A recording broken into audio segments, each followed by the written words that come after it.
Agent Investor. Agent Investor is the only brand that helps real estate agents get off the real estate roller coaster by teaching real estate agents how to invest in real estate by following what we call the agent investor model. You may have heard me talk about this before, but the agent investor model is really pretty simple. You, number one, sell real estate for a living. Number two, fix and flip for big chunks of income. To then, number three, invest in either syndications or buy passive income assets to provide yourself with guaranteed monthly income so that you can get off that real estate roller coaster. Guys like you, I was a real estate agent. I'm still technically a real estate agent. I got licensed in 2005. Can't believe that's almost 20 years ago. Had my income always going up and down and up and down, always worried about the market. And it wasn't until I did my first fix and flip deal on 13 Cameron Ave in Somerville, Massachusetts, that the trajectory of everything that I was doing changed. So we teach agents, again, we don't want agents to stop selling real estate. That's how you guys make your living, right? But make sure that you're actively, openly looking for flips. And as you guys know, we've got a partnership program for anybody that either doesn't want to renovate a house on their own, doesn't want to put the capital up, or just wants to hit the easy button. We make it very easy for agents to partner with us on fix and flip deals. And we teach and train on how to do that each and every week. In fact, last week, I got an interesting deal. One in actually the town that I live in, Melrose, Massachusetts. Don't get too many of those deals anymore.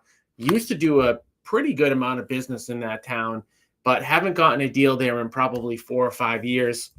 I had an agent reach out to me that told me that they were in an Uber and talked to their Uber driver about real estate. And they're 4 or 5 minutes into the conversation, and the Uber driver tells the agent that they've got a property for sale that needs a little bit of work and they're looking for an offer. And long story short, we ended up coming in, putting the property under contract. They're going to close on that property in just a few weeks. And now we're going to put up the money, do the flip, and then split the profits with that agent 50-50. So if you're interested in learning more about that, how to partner with us, I do a weekly call that you can go to www.partnerwithagentinvestor.com. Again, that's www.partnerwithagentinvestor.com. As of right now, our average fix and flip profit that we're splitting is about $80,000 per flip. Of course, every deal is a little bit different, but if you're interested in following the agent investor model, selling for a living, fixing and flipping for big chunks of income to then invest in something that you own or a syndication to provide you with passive income, go to www.partnerwithagentinvestor.com. So, but today, now that 4th of July has passed and we're past the halfway point, I always take a minute to kind of look back and, think about what we've experienced so far this year. And then think about what the future is going to hold, maybe like the next 12 months of what I think is going to happen in the real estate industry. Now, these are going to be predictions, of course. I'm not going to be 100% accurate on everything I'm about to say. Having said that, I think some of these are going to be a little bit easier than others to predict. And some of the stuff, it might not be shocking, but I think it's important to have an understanding of what the landscape is going to look like. Because if you're selling real estate or if you're investing in real estate, you kind of want to understand the environment that you're going to be operating in the next 12 months. So I've kind of written down some notes on some things that I think are likely to happen. And I'm going to go through them kind of one by one. But these are my somewhat bold, some of them might be a little bit boring predictions for what's going to take place in the next 12 months. And I'm going to give you guys also my insight on why I think, what I think. So I want to start out where really everything starts when it comes to the economy, which is jobs. So for those of you who have kind of been following the jobs market, it's really been interesting. Obviously, in 2020 we had COVID, and after that, people started kind of getting back to work. We've been in this interesting employer-employee market where after COVID, you had a lot of people that didn't want to go back to the office.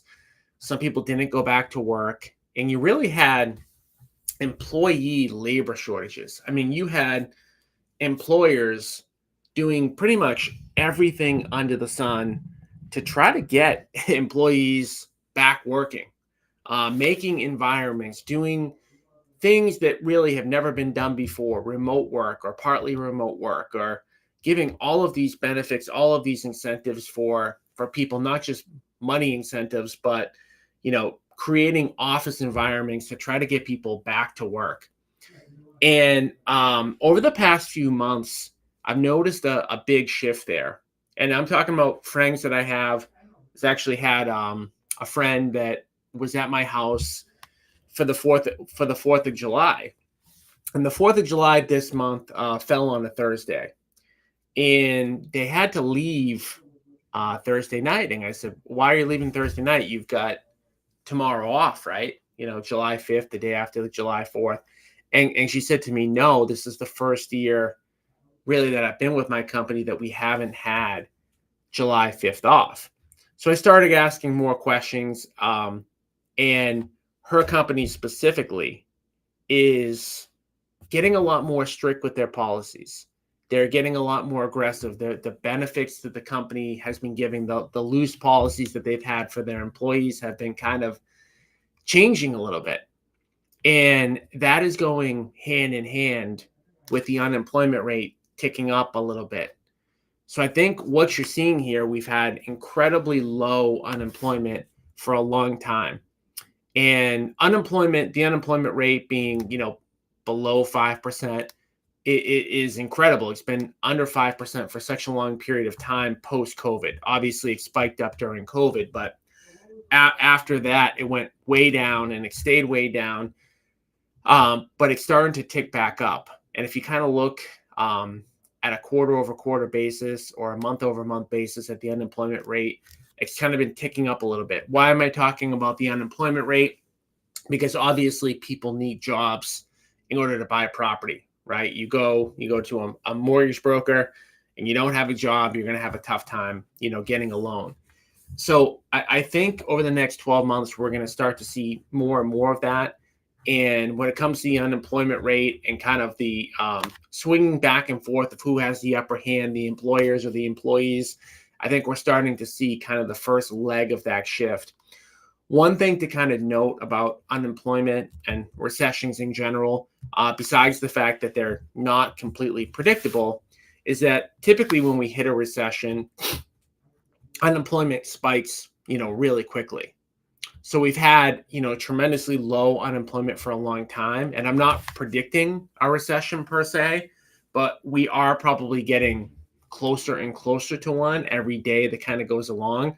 We haven't had a real true recession in a long time because I'm not counting COVID. That wasn't really a real economic recession in the fact that it wasn't caused by anything to do with economics per se. It was to do obviously with the virus and all that stuff. So I think we're trending a little bit closer. I think we're going to see unemployment over the next 12 months go up.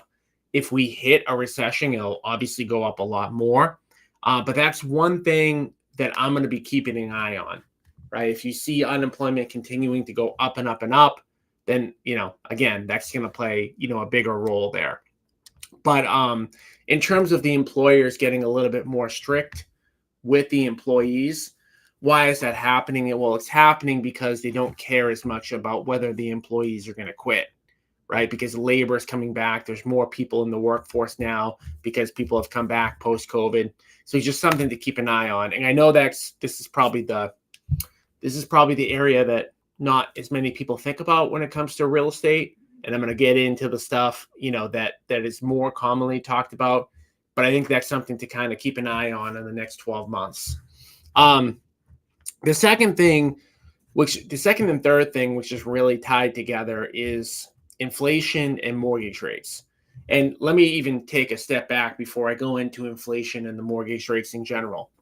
First and foremost, like where the mortgage rates are at today, call it high sixes, depending on who you are, maybe mid sixes or maybe low sevens, but where the mortgage rates are at right now when it comes to investing, both in buy and hold and fix and flip, and even in residential with the transaction count, is the number one driving, factor going into the next 12 months. Now, I talked about, jobs and employment, but even bigger than that right now, the entire market really is functioning based on what happened with mortgage rates.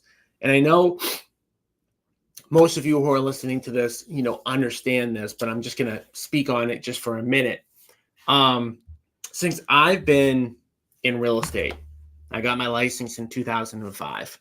When I got my license in 2005, mortgage rates were somewhere in the sixes to mid fives. And rates were pretty much always in the fives or below. And in fact, they've more commonly in that 20-year span been more in the fours and the threes, which I know is super historically low depending on who you are. You might, say, well, yeah, well, mortgage rates were even higher than that going back to the 90s or the 80s or the 70s. But since I've been in the industry, rates have been really in the fives, but more commonly the fours and then the threes. And in the early stages of 2022, rates were in the threes.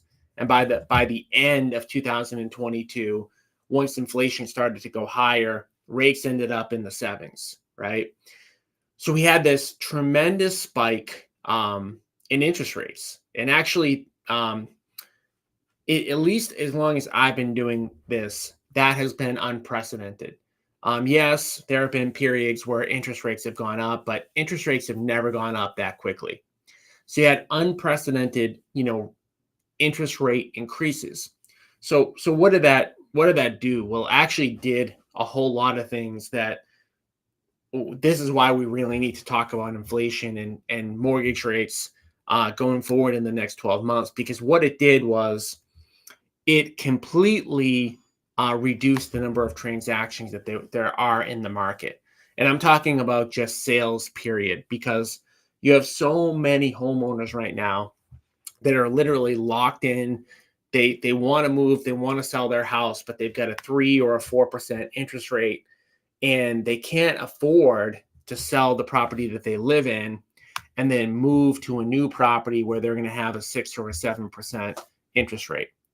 So what you've seen since really probably September or October 2022, really going on 2 years now, is you have an enormous amount of demand to sell properties that's being unrealized. And we see it, in our brokerage numbers, we see it in our sale numbers on the, traditional retail brokerage world. And so you've got so many sellers that want to sell right now, but they really can't because they can't afford to. They can't trade a home that has a 3% interest rate or a 4% interest rate for a new home that has a 7% interest rate. In addition to the fact that there are a lot of buyers that are sitting on the sideline that now cannot afford to buy houses. Because one of the interesting things that happened between 2022 and now is that prices, nationally, I'm in New England, they've actually gone up since 2022 a little bit. Prices have continued to stay very, very high. So you also have a lot of buyer demand out there that just can't afford to buy a house at a 7% interest rate anymore, given that prices are still, very, very high. So you've got enormous amount of transactions that are not being completed right now because of where mortgage rates are. And that's why it's so important on the residential side.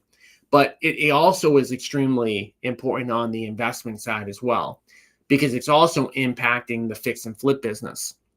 And a lot of people, I do mention this on my weekly call where I talk about, why do we do the partnership opportunity?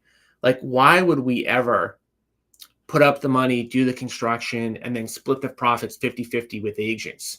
Because a lot of people like, well, why? It's a lot to give up.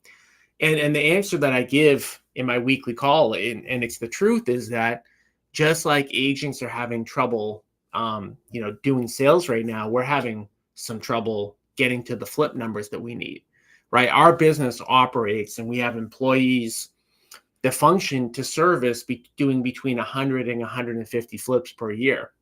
Well, with interest rates going up so much, and there being a lack of sellers means there's a lack of flips, right? So if somebody that wanted to sell their house to an investor doesn't now because they've got a 3% interest rate, right? We're in the same boat as a lot of listing agents. Our volume has been down. So that's why we offered the partnership program. So how, again, the inflation and mortgage rates tie into that is that there's just a lot fewer homes being flipped, right? And even a lot of the marketing that we do, we're running into a lot of the same buyers kind of like over and over again, because when I first started, marketing to sellers, whether I did a mailer, doing calls, or running a pay-per-click ad, there were a lot of houses that were potentially flippable that we wouldn't run into the same people. So in terms of how it's impacting the fix and flip world, it's reducing the number of transactions there, because about 20% of all sellers want to sell to a flipper, right? So if you take the number of sellers down, the number of flips go down. But the other area that these interest rates have had a dramatic impact is just cash flowing properties. And really, it doesn't matter the number of units, but with mortgage rates being a lot higher, obviously interest on these properties are going to be a lot higher. It is causing a lot of deals to not cash flow. In fact, we had a 75 unit building that we were going to do in Peabody, Massachusetts. An apartment deal was going to be ground up, new construction. We put the property under contract. We actually put a deposit down on the property. And in between the time that we put the property under contract and the time we were going to buy it, rates went up enough that property was no longer going to cash flow. And we decided to not do that deal because, hey, why build an apartment deal if you're not going to make money, right? So all three areas really have been impacted. Residential, retail sales, both on the buyer and the seller side, fix and flips, and long-term buy and holds. So I say all this to say, why do we care about what's going to happen? Because it's going to have a dramatic impact. So it starts with inflation. Inflation impacts interest rates. Why does inflation impact interest rates? Well, the theory is that if there's a lot of inflation, the Federal Reserve is going to raise interest rates to weaken the demand that is then going to bring inflation down. So that's at least the theory. Whether it works or not, time, we'll kind of have to see what happened. But inflation got really high, and inflation got up. I think it was actually above 10% in 2022. And, why the Federal Reserve has a target of getting inflation to 2%, that's another story for another day. I could probably do a whole hour, session or recording on that, whether a 2% inflation rate makes any sense at all. But that is what they've said their plan is. They want to get down to a 2% inflation rate, and that they'll start to drop rates, once inflation gets down to that 2% target. And, so we have inflation has, at least measured by the CPI, the Consumer Price Index, inflation has gone down quite a bit off of that 10% rate. I mean, 10% is extremely high. And we've all noticed this, right? So inflation is something that we see every day. We see it, at the gas pump. We see it when we buy milk. We see it everywhere. So we know it's not something that's foreign. It's something that we see literally on a week-to-week basis when we buy groceries. So inflation has been coming down. And in the past year, inflation has been kind of hovering. I'm gonna misquote the exact amount, but it's been hovering like right around 3%. Three, a little bit over 3. And so the Federal Reserve has basically said that, they're probably not going to start to cut rates until we get down to about 2%. So we're in this environment right now where everybody in the real estate world needs and really wants inflation to go down so that the Federal Reserve can drop the Fed funds rate. So the Fed funds rate doesn't exactly tie to what mortgage rates are, and I don't want to make this too complicated or even confuse myself, but essentially if the Federal Reserve drops rates, in general, mortgage rates will drop as well. But as we see on a weekly basis, like the Federal Reserve hasn't touched rates in a while, and mortgage rates continue to kind of go up and down and more directly follow the 10-year Treasury than anything else. But the 10-year Treasury is just kind of a predictor of where interest rates are going to go. So again, where the Federal Reserve is going to go with this is important. So in terms of, my prediction, and I hope, for my sake, right, for more transactions to get done, both in the really for all three things, right? I've got a 400-person real estate brokerage. If interest rates go down, we're going to do more volume on the brokerage side. If interest rates go down, more flips are going to be available. I'll do more flips. And if interest rates go down, the properties that I own are going to cash flow more, and I'm going to be able to do more deals. So I have an extremely vested interest in hoping that mortgage rates go down, which I think a lot of people who are listening to this are kind of in the same boat.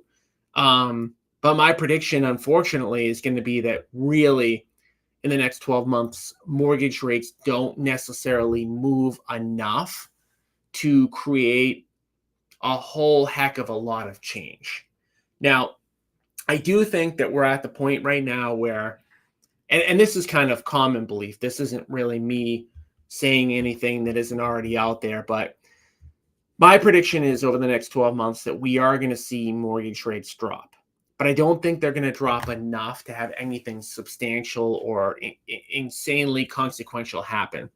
So let's just say that as of today, mortgage rates are in the high 6s. I think in the next 12 months, they're going to kind of, go back and forth between high 6s to probably low 6s. And maybe we'll see periods of time where they're in the high 5s. I actually think that might be a stretch. That might be like a best case scenario for mortgage rates to be in the high 5s.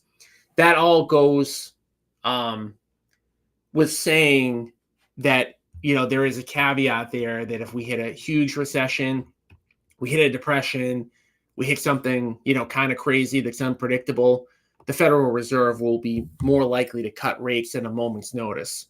So, it's happened over and over again since I've been, in this business for 20 years, where if we hit a big recession, like when COVID hit, or even before that in the great financial crisis, the Federal Reserve dropped rates to 0, which, moved mortgage rates into the 3s. But I'm not seeing that that's going to happen. I don't think that's going to happen in the next 12 months. But if it does, yes, mortgage rates could get back into the 3s or 4s. But I think what we're more likely to see is a little bit more unemployment than we're used to seeing, maybe somewhere between 4 and 5%.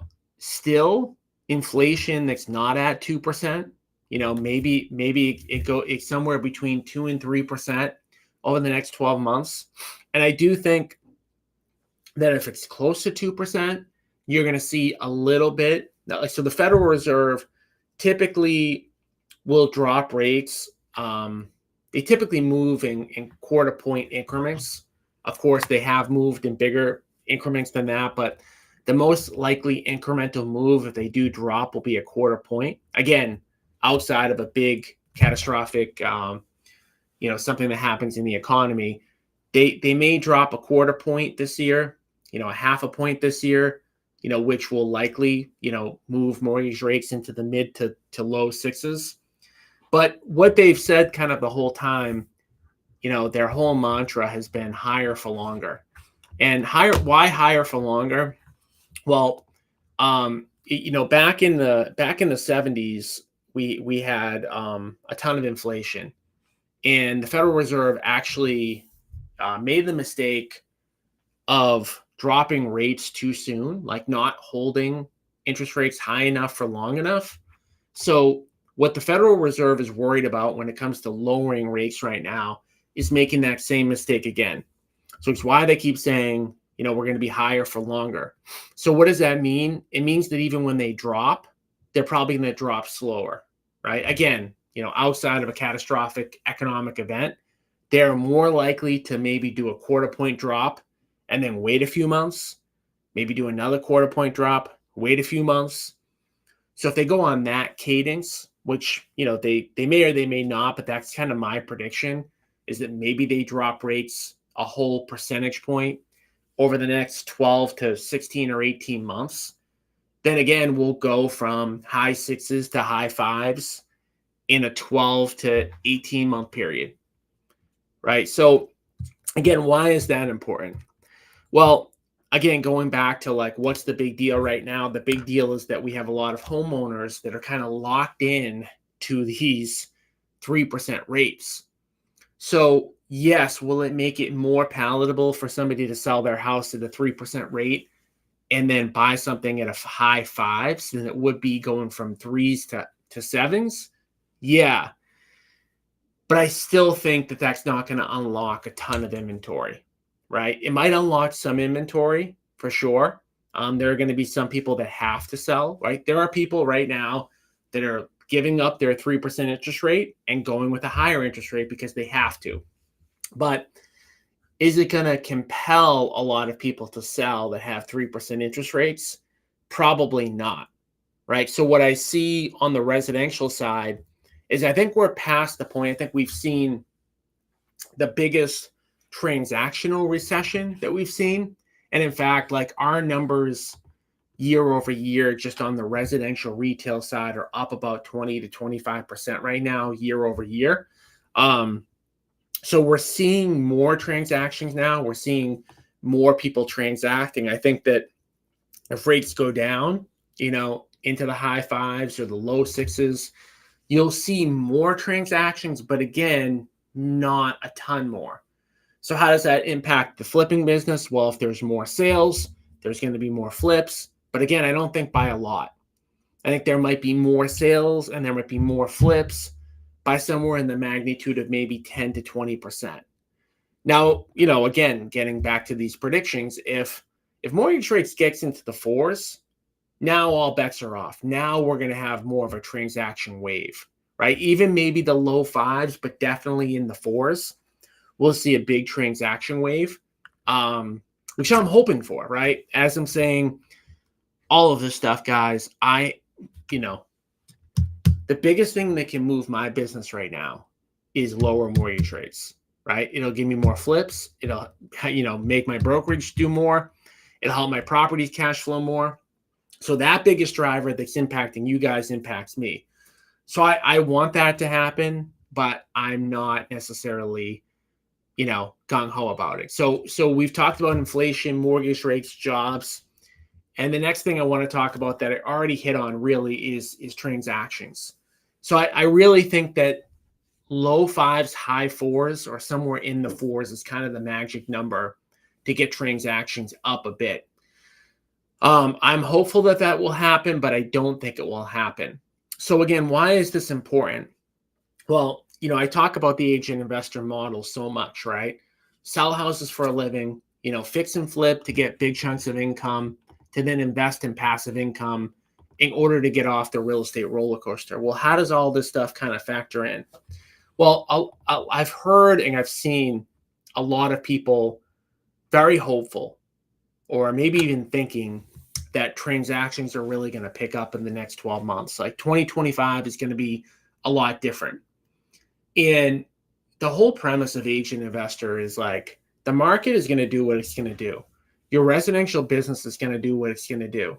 But if you are selling enough properties to survive, and then you are going out and you're finding fix and flip opportunities like the one I talked about earlier in the show, where somebody just talked to their Uber driver, right? As crazy as that sounds, they just talked to their Uber driver.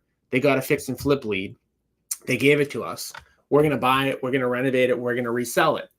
The average profit that we have right now is 80,000. So I'm not going to say what this deal is going to make because we haven't even bought it yet. But let's say it makes 80,000 and we give that agent 40 grand. Well, that's a way to get a bunch more transaction volume dollars in for yourself. So how many houses would you have to sell to make 40 grand?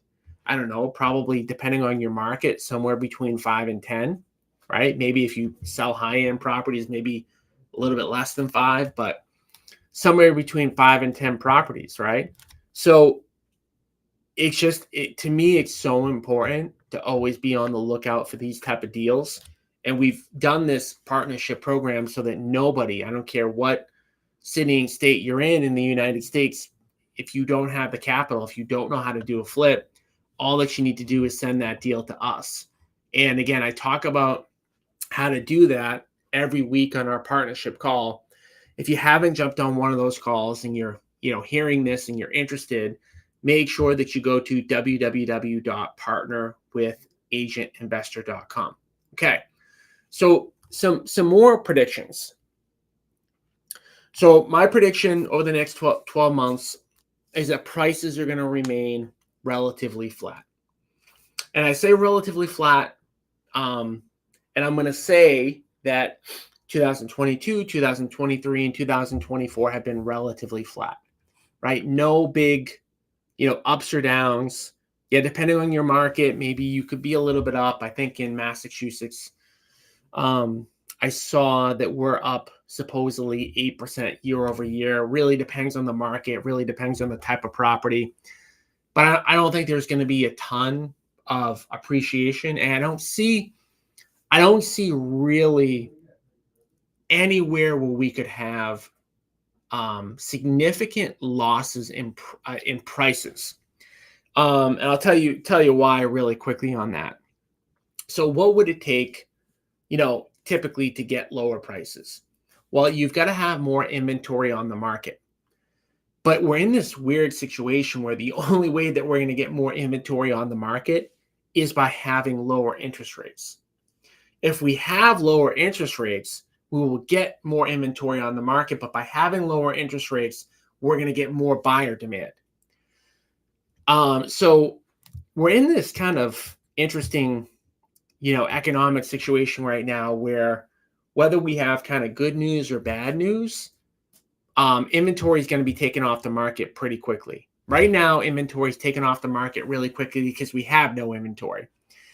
But if we have more inventory, it's going to be because we have lower rates, which is going to get more buyers out there and more people to afford to buy properties. So that inventory is going to be taken pretty quickly. And I know, again, every market's a little bit different, but I see this as kind of being an area where until this changes, until we get out of this kind of interest rate, scenario where a lot of people are trapped in the 3 or 4% rates, I don't see a whole lot of pricing changes going on.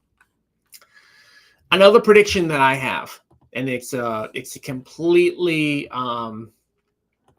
it's a completely unpopular one, but I'm sticking to it, and it hasn't come to fruition yet. Hasn't even started yet, but I do think that over time, that NAR settlement is going to reduce the overall commissions and make agents' lives more and more challenging. It's yet another reason why I, scream at the rooftops to diversify your income through investing in real estate, because I am really, really nervous about a lot of agents that work, a lot with buyers, and I'm a little bit nervous about what is going to happen. Now, if you listen to any residential brokerage or broker, they will all pretty much tell you that there's going to be basically no changes. We're always going to operate in the same manner. But I always, I've been on enough listing appointments myself where I know that pricing comes up. And I know that there are going to be some homeowners out there who are going to hear whether it's from another agent, whether it's from the media, that you no longer have to pay buyer agents. And I also know that there are going to be some listing agents that are going to go out on an appointment and they're going to be in such a need to get a listing that they're not going to fight super hard to get buyer compensation. Now, how often that happens, I can't really say, but I do know that there are definitely going to be listing agents that go on appointments that want to get a listing agreement signed that day. And the way to do that in some cases is going to be to tell the seller that they don't have to offer out buyer comp. I know that some people will say, well, I would never do that.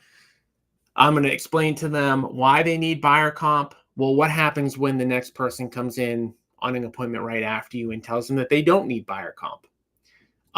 So again, I'm not going to say that there's going to be dramatic changes because I don't think there will be.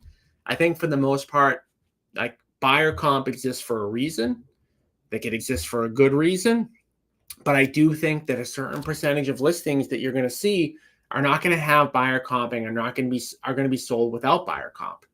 So what does that mean? Well, where does that buyer comp go?